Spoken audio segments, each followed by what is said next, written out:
Hey, what's up, guys? Coach Dan back at you, and we got part two of our warm-up series. Okay, so last video we went over some breathing and kind of how to turn on our nervous system before we get working out. And today I'm going to go over some tissue quality stuff. So after you guys get done with the breathing, this would be the next step. Okay.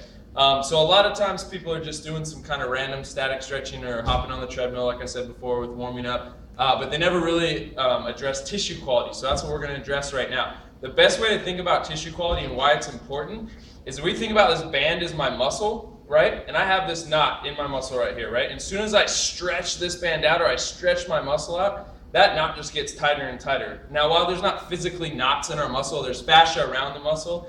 And a lot of times with the fascia, there's a lot of knots and trigger points and stuff that get going on in that fascia that makes it really hard to increase flexibility and increase our movement quality unless we address those knots, which is basically just addressing tissue quality. So the way we do that is, most of you guys have seen, is through the foam roller. I got a lacrosse ball and I got a softball. So I'm just going to show you guys.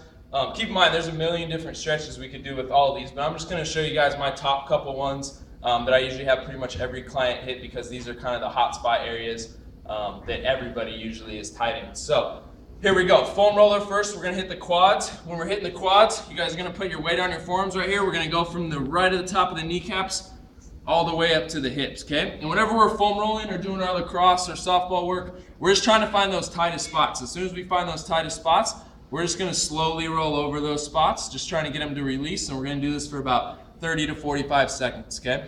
So from the quads, we then take it into the IT band, which is going to run from our hip to our knee, right on the side of our leg. So with this one, weight's just going to be on the forearm and the elbow right here. I like to cross the front leg over up top just to get a little more leverage. And then again, knee to the hip, while we're going on the side of the leg right here, okay? From there, I'd like to take it into the T-spine. So our T-spine's tight on a lot of people, especially if we're sitting around during the day a lot and we have bad posture. T-spine, middle 12 vertebrae in the back right here. So I want you guys to start right above the lower back and go all the way up, not into the neck, but right below the neck into the upper traps. To help open up the shoulders and maximize the stretch, I like to do this. Give yourself a big hug and open up those shoulders, okay? The other one I really like to do with this is our lats. Lats also get very tight, so with our lats, we're just gonna open up right here. Lats, that big meaty muscle right here on the side, using for pulling and everything, right? So you guys are just gonna go right here, roll on the side here, again, trying to find that tightest spot.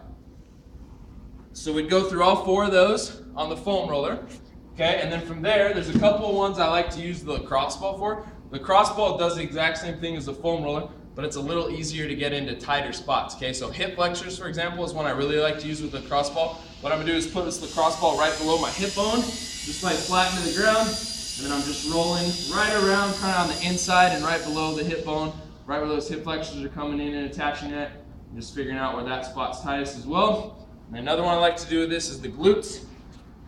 Glutes, you guys are going to come up on the side here just to open up the hip a little more. Whatever leg I have down, whichever leg I'm leaning into and stretching right here, I like to put that ankle up on the knee just to open up the hips a little more. And we're going right below the lower back right here, right to the side of the hips, and just into the glutes right there, okay, on both sides. Obviously both sides with the hip flexors as well. The last one I like to do with the lacrosse ball here is our pec minor. So that's the muscle that comes up and attaches right here at the shoulder. That one gets very tight when we're rounded, and a lot of times when that muscle is turned on and it's always short and tight, our traps are always going to be short and tight too. So a lot of times we can do a lot of tissue work on the traps, but they're not going to release until we get this pec minor to release. So when we do that, you guys can just come into the wall. We're going to put the ball right on the inside of the shoulder right here. Just open up the arm to the side, and then we're just going to leverage into the wall with that lacrosse ball. Again, finding the tightest spot and slowly rolling it out.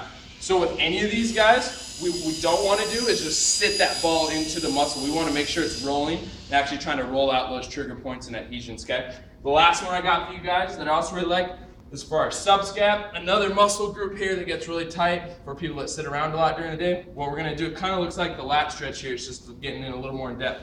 We're going to open up the arm to the side here. It's going to look kind of like it's going into my armpit, but it's actually going to go right on the medial side of my shoulder blades, kind of on the inside, and also right below where the shoulder blade's at.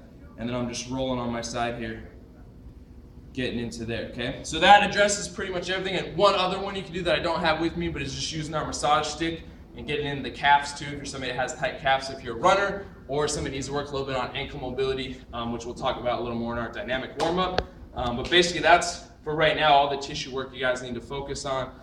So again, we go breathing, we follow that up with about 5 minutes or so of tissue work, and then we end our warm-up with our dynamic warm-up, which is what I'm gonna show you guys in the last video.